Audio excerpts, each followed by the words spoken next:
MA.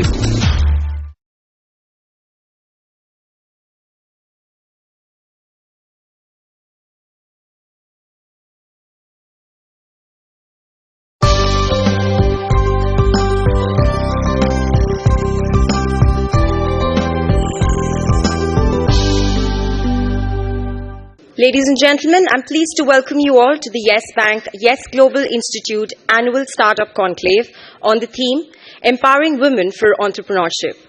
This conclave is supported by Niti Aayog and Government of India's flagship programs, Atal Innovation Mission, along with Invest India and Startup India.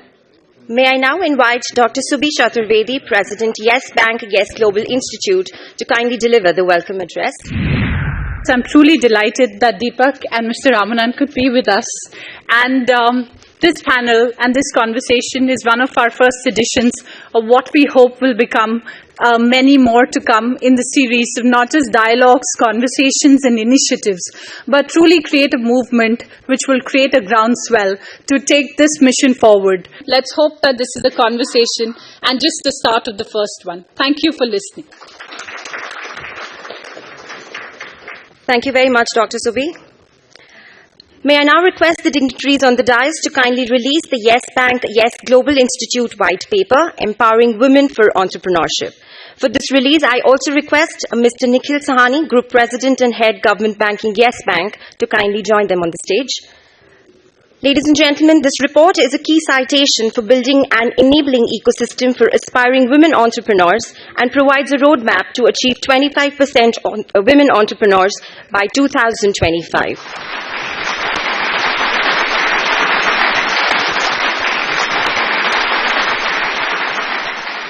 Moving ahead, ladies and gentlemen, I would now like to invite our next speaker, Mr. Deepak Bagla, MD and CEO Invest India, the official investment promotion and facilitation agency of the Government of India. We are today at about 20,000 startups. India is the second largest startup nation in the world on the basis of numbers of startups. The run rate of India is now moved to 3.5 startups a day. So on a run rate term, we are ahead of Israel, and now we are number one in the world, which has happened in a short span of time of 30 months. What else is happening? So today we have an entire valuation which is at about 90 billion of startups. 9% of startups officially are by women. But you know what's interesting? That segment is growing at 100% per annum. The engine of growth in India has moved from the metros, moved down to those T2, T3, T4 cities. And the interesting factor coming out from there is that the solutions to problems which are being brought out from these T3, T4 cities are the ones which are applicable to more than 7 billion of the world's population. Because they are very grassroots level issues which have been taken care of by there. And the interesting thing is that the highest level of interest coming out from these cities is from the women. I come from a team which today represents India, which today maps you and India on the global marketplace, which is a team where gender diversity is totally in favor of women, which is a team which has shown results that it is today the best in the world. And I think that is just a statement which goes down for everybody else in every sphere of our lives. Thank you very much for being here, and I'll just be proud with it. Thank you. Thank you very much, sir. Ladies and gentlemen, our next speaker is Mr. Ramanathan Ramanan, Mission Director, Atal Innovation Mission, a national innovation initiative of Niti Aayog. It is indeed a pleasure and a privilege for me to be here today. Atal Innovation Mission has been launched by the Prime Minister under the auspices of the Niti Aayog to promote innovation and entrepreneurship across the length and breadth of the country.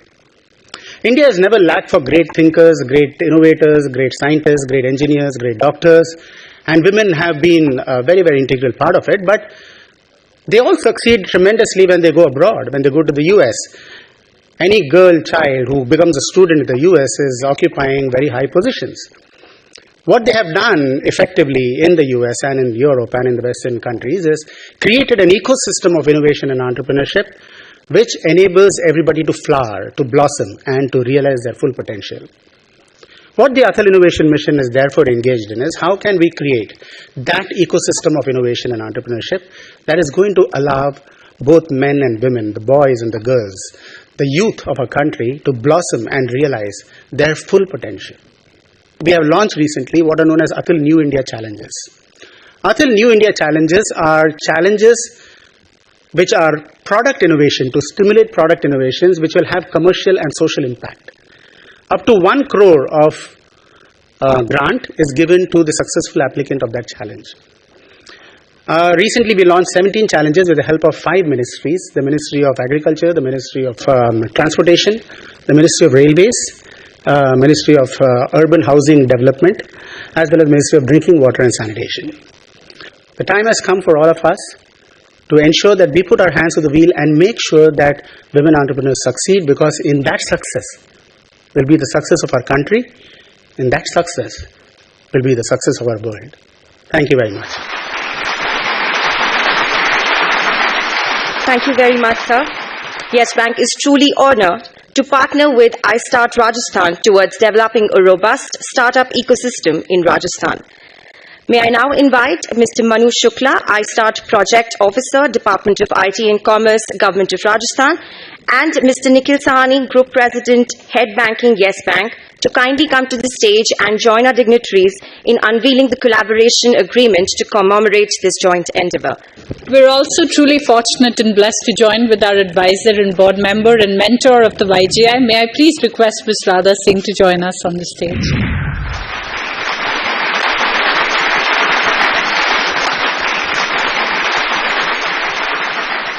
May I now invite Mr. P. Somarajan from FITT to join us on the stage along with Mr. Nikhil Sahani to unveil the agreement to commemorate this joint endeavor.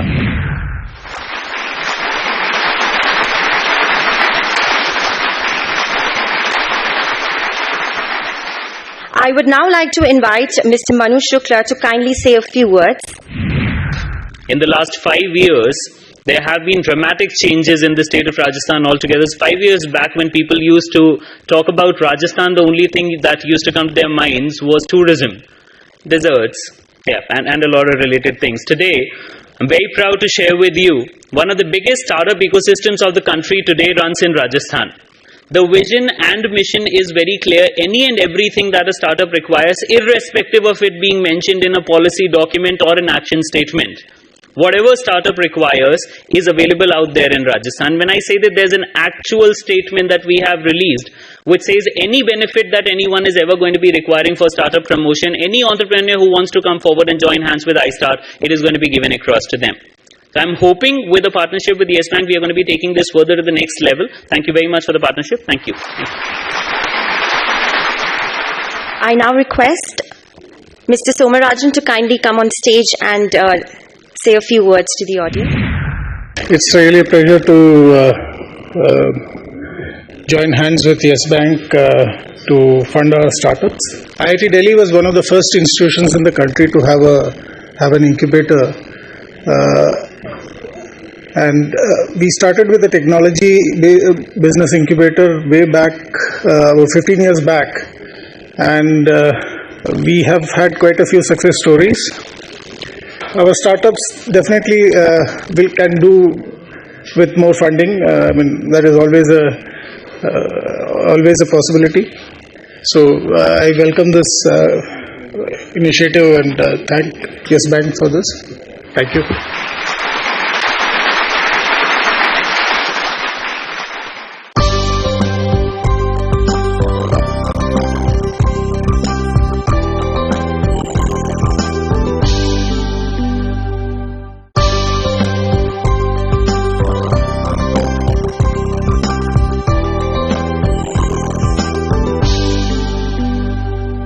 Our first panel discussion is creating an enabling ecosystem for accelerating women entrepreneurship.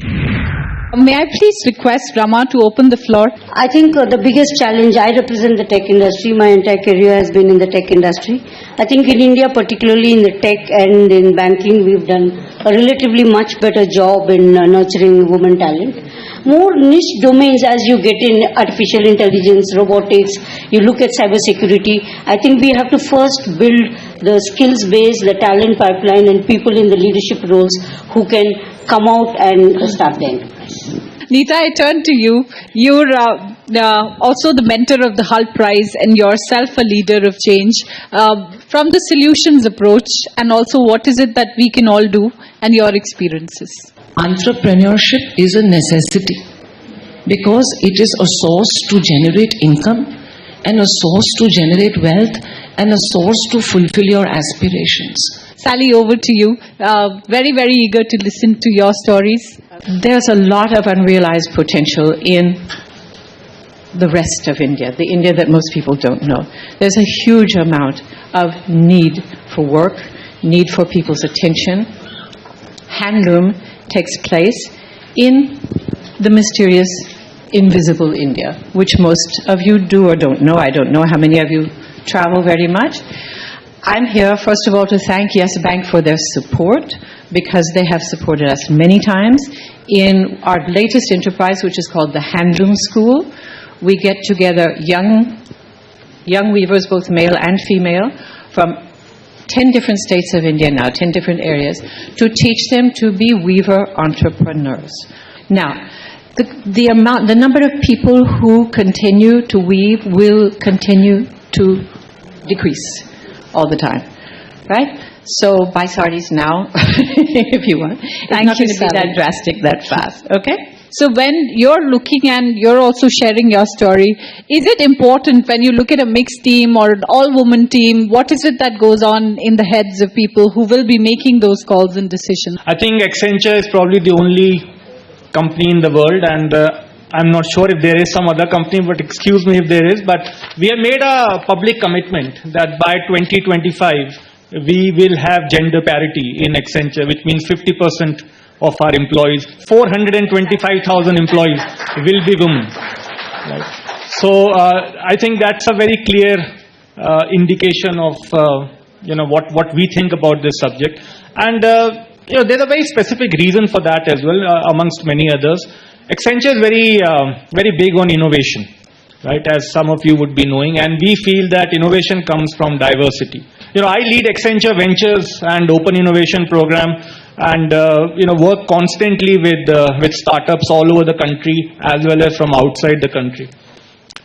So we basically do two key things. One is that we partner with the startup in a joint go-to-market, right? So we provide market access to the startup, and we take them to our global and Indian clients and mentor them and support them and give them access to a section of executives which they would find it difficult.